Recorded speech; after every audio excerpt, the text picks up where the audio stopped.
நிச்சயமாக ஓவியா. தென்காசி மாவட்டம் மேற்கு தொடர்ச்சி மலையடிவார பகுதியில் இந்த குற்றால அருவிகள் அமைந்துள்ளது. குற்றால அருவிகளை பொறுத்தவரை ஜூன், ஜூலை, ஆகஸ்ட் 3 மாதங்கள் சீசன் காலகட்டம் என்பதால் அனைத்து அருவிகளிலும் தண்ணீர் வரத்து வழக்கமாக சீராக கொட்டி வருவது இயல்பாக உள்ளது. அந்த வகையில் மேலும் தற்போது மாவட்டத்தில் தற்போது பெய்து வரக்கூடிய தொடர் சாரல் மழையின் காரணமாக குற்றாலத்தில் உள்ள மெயின் அருவி, 5 அருவி, பழைய குற்றாலம் உள்ளிட்ட அனைத்து அருவிகளிலும் தண்ணீர் வரத்தானது ஆர்ப்பரித்து கொட்டி வருகிறது. மேலும் இந்த குற்றால அருவிகளில் தண்ணீர் வரத்தானது அதிகரித்ததன் காரணமாக சுற்றுலா பயணிகள் குளிப்பதற்கான தடையும் விதிக்கப்பட்டுள்ளது என்பதும் குறிப்பிடத்தக்கது. அந்த வகையில் குற்றாலத்தில் உள்ள மெயின் அருவி, 5 அருவி, பழைய குற்றாலம் உள்ளிட்ட அனைத்து அருவிகளிலும் சுற்றுலா பயணிகளின் பாதுகாப்பு கருதி குளிப்பதற்கான தடையானது நேற்று மதியம் விதிக்கப்பட்டுள்ளது. இந்த தடையானது தொடர்ந்து நீடித்து வரக்கூடிய நிலையில் இன்று 2வது நாளாகவும் இந்த தடையானது விதிக்கப்பட்டுள்ளது.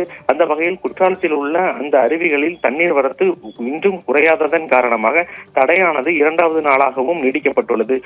அந்த வகையில் குற்றாலத்தை பொறுத்தவரை தற்போது விடுமுறை தினம் என்பதால் சுற்றுலா பயணிகளின் கூட்டமானது அதிகரித்து காணப்பட்டு வருகிறது. சுற்றுலா பயணிகள் அருவிகளில் குளிப்பதற்காக வந்த நிலையில் தடை காரணமாக குளிக்க முடியாதது அவர்களுக்கு ஒரு ஏமாற்றத்தை அளித்துள்ளது என்று கூற வேண்டும். சுற்றுலா பயணிகளின் கூட்டம் அதிகரிப்பின் காரணமாக அருவிக்கரையோரம் காவல்துறையினரும் பேரிகார்டுகள் அமைத்து சுற்றுலா பயணிகளின் பாதுகாப்பு கருதி அங்கு பாதுகாப்பு பணிகளிலும் ஈடுபட்டு வருகின்றனர் என்பதும் குறிப்பிடத்தக்கது ஓவியா.